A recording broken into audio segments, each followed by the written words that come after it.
Welcome to It's All Your Fault on True Story FM, the one and only podcast dedicated to helping you identify and deal with the most challenging human interactions, those that involve someone who may have a high conflict personality. I'm Megan Hunter, and I'm here with my co-host, Bill Eddy. Hi, everybody.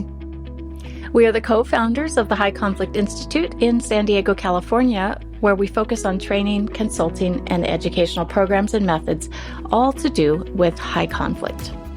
In today's episode, we will discuss how to handle a high conflict person who is dominating a group and creating mega drama. But first, a couple of notes. Send your high conflict related questions to podcast@highconflictinstitute.com or through our website at highconflictinstitute.com/podcast, where you'll also find all the show notes and links. All right, so we're going to talk groups today, Bill. This is a question that came in from a listener. We are a group that must work together to deliver cultural experiences to our audiences. We are a quite diverse bunch and have had a high level of conflict the past few years. It feels like there's a small group that drives the drama, and at the moment there is nothing our management does they think is right. They have targeted our artistic leader, whom they feel are to blame for everything that's wrong in the universe. And this poor person does not stand a chance. It doesn't matter what is said or done. People interpret everything in the most negative way possible. Firing the person isn't an option, unfortunately. I would love it if you would talk about high conflict in groups and how to address it. I feel there is a tribal culture where we can be in disagreement amongst ourselves, but as soon as one of us is faced with some kind of criticism from outside, we group together and act as if we're all under attack. I wonder if a group can be high conflict. So we're going to start there, Bill. Can a group be high conflict, or, is it just negative advocates? Let's break this down. Well, I think, yes, that a group can be high conflict. One of the big questions always is who's engaging in high conflict behavior. So you may have a bully leader and a bunch of negative advocates, or you may have several bullies who reinforce each other. But it's, I think, helpful to think in terms of high conflict behavior and what to do about the behavior specifically and in general. And what we see in organizations is it's not unusual. You get a little group within the organization that reinforces each other. So they may all be bullies, or they may be one bully and negative advocates. And briefly, I'll explain. Negative advocates are people who aren't bullies on their own, who aren't high conflict on their own, but they absorb the emotions and accept at face value everything the high conflict person is saying, and they reinforce it and advocate for that person. And sometimes they exceed the behavior of the high conflict person in their advocacy. They're the knight in shining armor that's going to go to war for them. And they often have more credibility than the high conflict person. So it really distracts from the bad behavior of a high conflict person and suddenly feels like it's a serious issue that everyone's guilty of being part of when they're not. So this differentiating between whose behavior and what behavior is the problem is important, and we'll need to talk about setting limits. Okay. So how does one address this as a leader? Well, that gets into the setting limits. I thought so. And what a leader can do, two things, I think. One is have some kind of a standard set for group behavior, for meeting behavior, things like that, so that when that standard is violated, the leader can focus on interrupting the violation and setting limits on it. So if you have a standard for your group that we don't do personal attacks, that if there's a behavior that's a problem, that you make a request about that behavior and seek to change that behavior, but that we don't attack the whole person, that we don't say this whole person is responsible for everything, or everything this person does is negative. In fact, if we need to give some negative feedback to somebody, that we include some positive feedback as well. And there's a saying in business management, since I've learned this 30, 40 years ago, is public praise and private criticism. That's getting turned around these days, where you have high conflict people are doing public criticism without anything positive, without any praise. There never is praise. And that's how you know a high conflict person is it's all or nothing to them. So I think as a leader, it's two steps. One is setting standards, and that may be using the group to help set those standards, or leaders of an organization. And the other is enforcing the standards and setting limits, nipping in the bud when people suddenly attack each other. The problem isn't the content of the attack. The problem is stopping the attack. No one feels safe in a group where you can be personally attacked and there's no consequence for that. This is truly a sign of leadership if you can do that, I believe. And you know, a lot of leaders are conflict avoiders, right? And some are conflict comfortable. That's one of my new learnings from the hiatus this summer and some trainings is instead of saying, you know, we're either passive or aggressive, some of us are conflict comfortable. And so if you're a leader that's conflict comfortable, you're probably going to maybe engage in the conflict a little bit instead of nipping it this type of behavior in the bud and really seeing it for what it is. So as a leader, you have to look at where you are in that conflict spectrum as well. How do we deal then with the intricacies of group dynamics? I think it really depends on the nature of the group, size of the group, all of that. But as a manager and consultant to managers, my recommendation has been as soon as you become a manager in a new group, is that you have individual meetings with everybody. So let's say your team is 6 people, is have an individual meeting with each of them, get acquainted, give them some empathy, attention, and respect, ear statements, find out their perspective on the organization, its goals, and the group dynamics, and establish your own relationship with them, individual one-to-one. If you have an organization like 25 or 50 people, there should be, you know, division heads, things like that. So you want to at least meet with the individuals, but when you can, have large group meetings where you give pep talks. I just read about this example yesterday, where a superintendent of schools was hired in a school district that had been having some problems. And one of the first things he did is he said at the meeting, he says, everybody, I want everybody to stand up, get out your phone, and take a selfie of yourself with some of the people around you. That we want to value and prize our relationships with each other. And nowadays, the way you show that you value people is you take selfies with them. Interesting. I remember seeing the Pope getting selfies taken in the Vatican once. And I was saying, what a brilliant idea. So as a manager, have some fun things. Build the positive. Don't just focus on the negative. So those are some thoughts. But if there are some really concerning group dynamics that need intervention, you may call in an outside facilitator, someone to see, and we've done that. They've called us in to look at a group and understand what's going on and where the trouble points are. Usually it's some key high conflict people. It may be one person or 2 or 3. And don't blame the group. Teach the group and then hold accountable the people that are violating the standards. Yeah, and that can be such a hard thing for a leader to get a read on the group, especially if they're compassionate and they think, you know, everyone can succeed in this environment if I'm just showing enough attention or, you know, or even I'm ignoring the conflict and just saying, you know, telling people to focus on the work.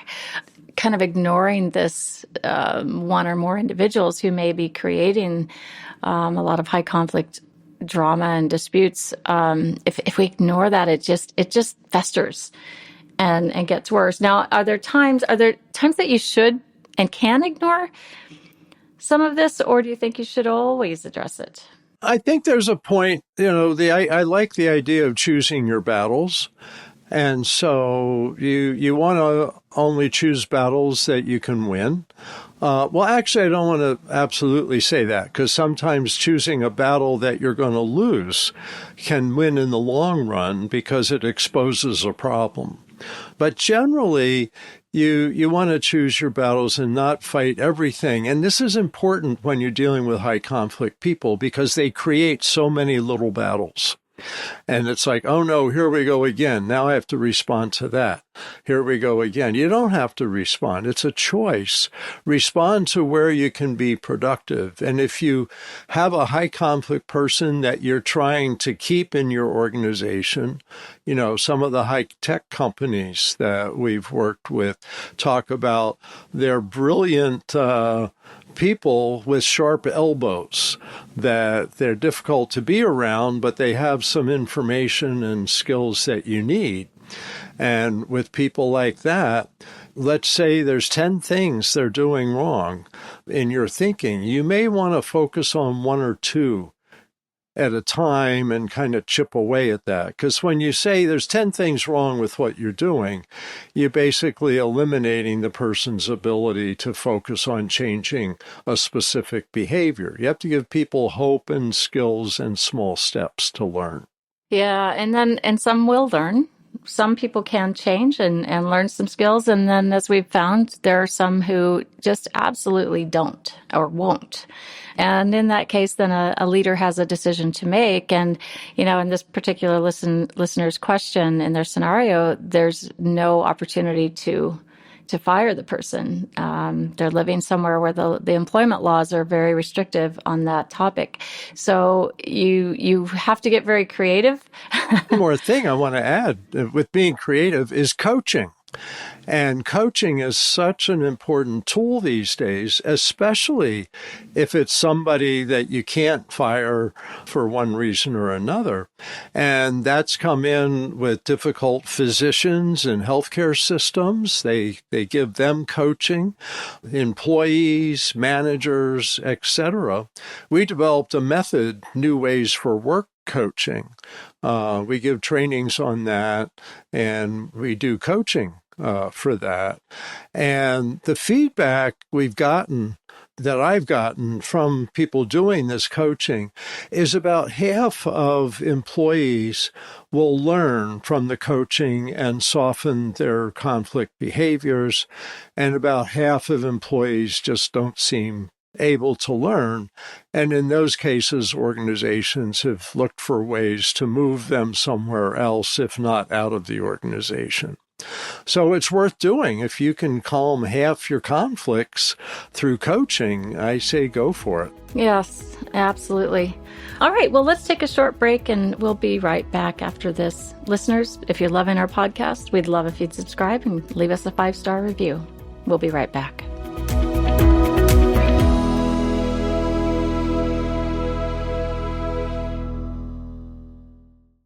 Okay, Bill, we're back. And in this listener's scenario, there was a female leader.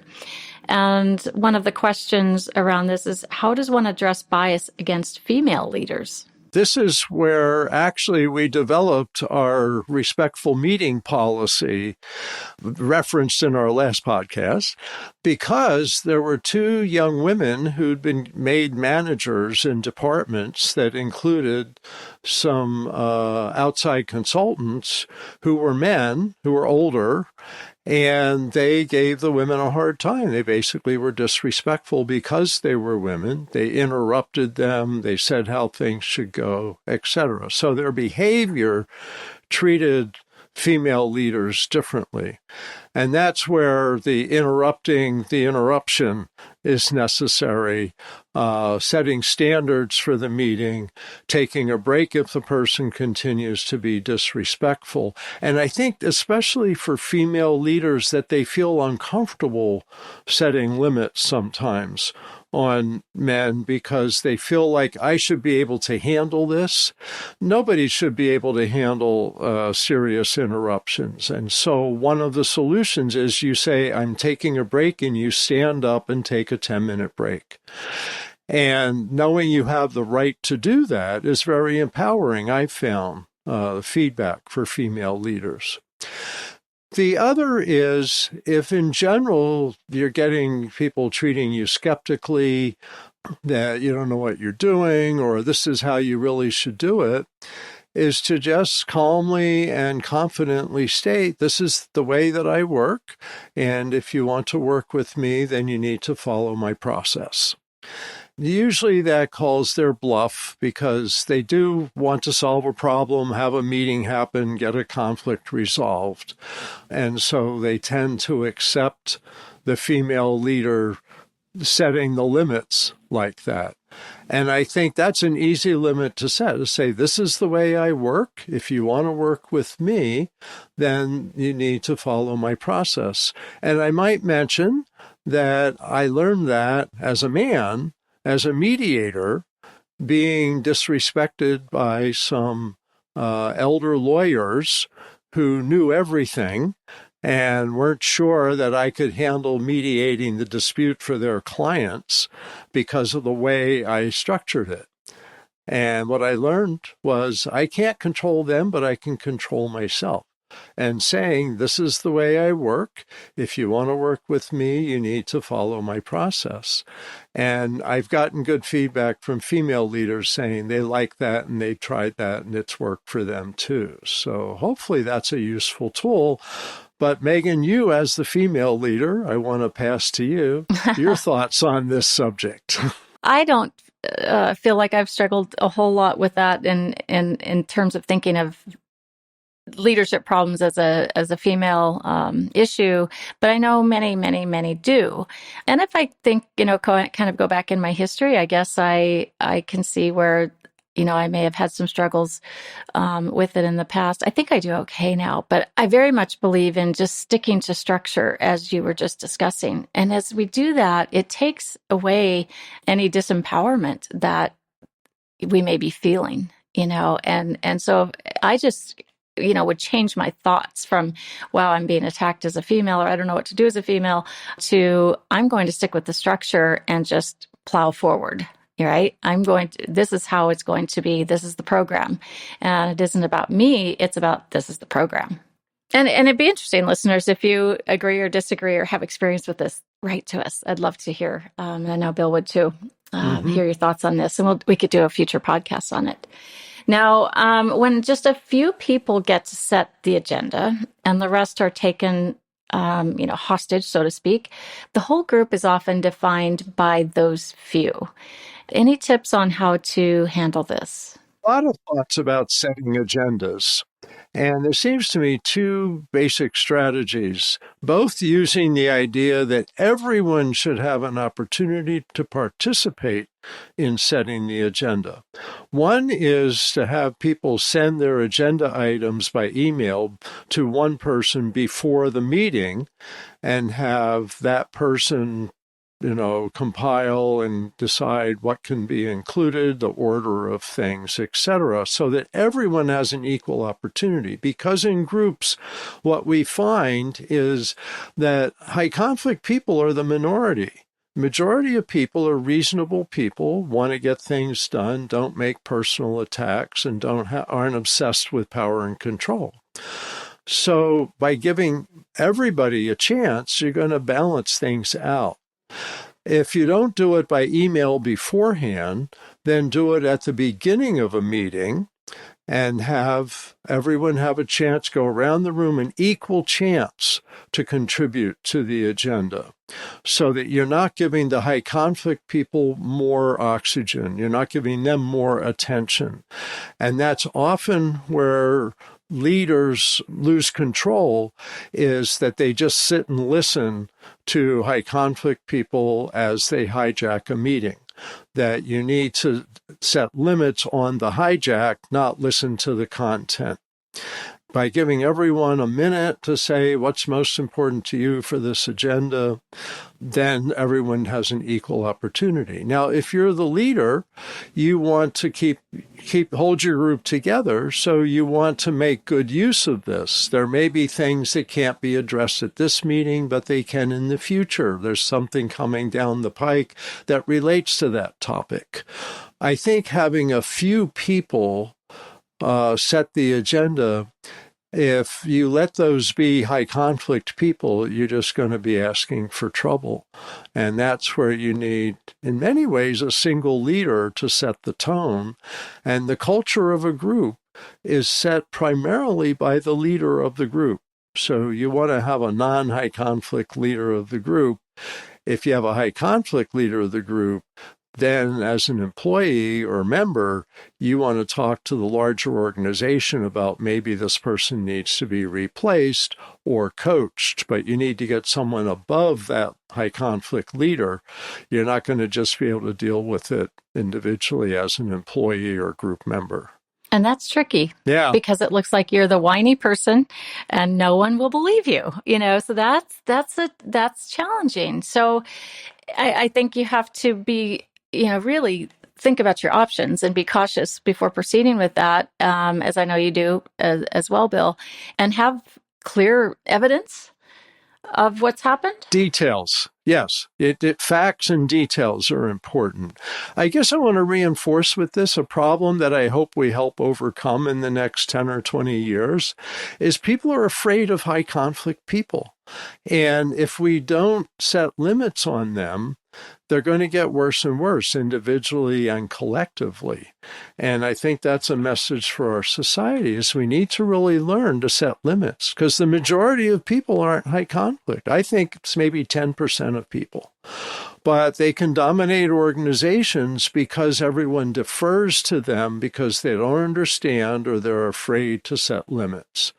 And that's a big lesson that we're all learning the hard way is the problem with high conflict people is they don't restrain themselves. That's the primary problem.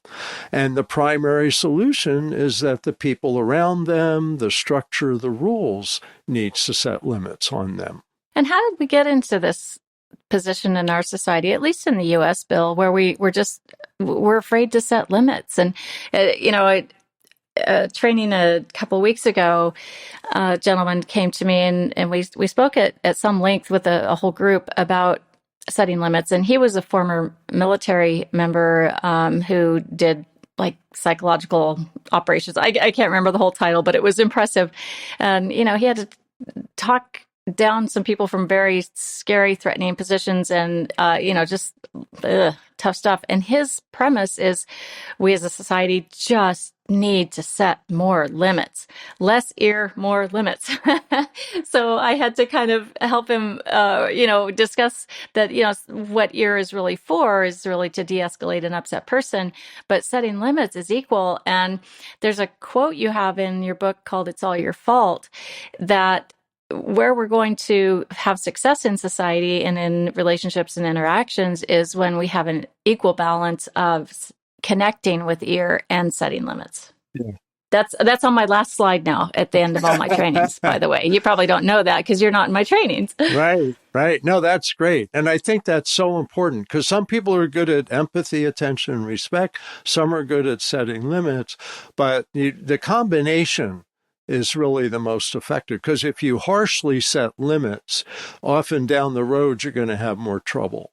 But if you can give people empathy, attention, respect, and set limits, you can calm them as well as stopping the behavior. You asked the question about why this is. That's probably another whole podcast, but I just want to real briefly say that our culture is right now paying more attention to bad behavior. And I believe that you get more of what you pay attention to. And that's if you make it initials, it spells IGMAWIPAT. It's why you get more of what you pay attention to. IGMAWIPAT. And I think that as a culture, we need to start paying attention to the positive behaviors and give a whole lot less to all this negative stuff while still setting limits on it. And with that, we'll call it good, because that's excellent, excellent advice.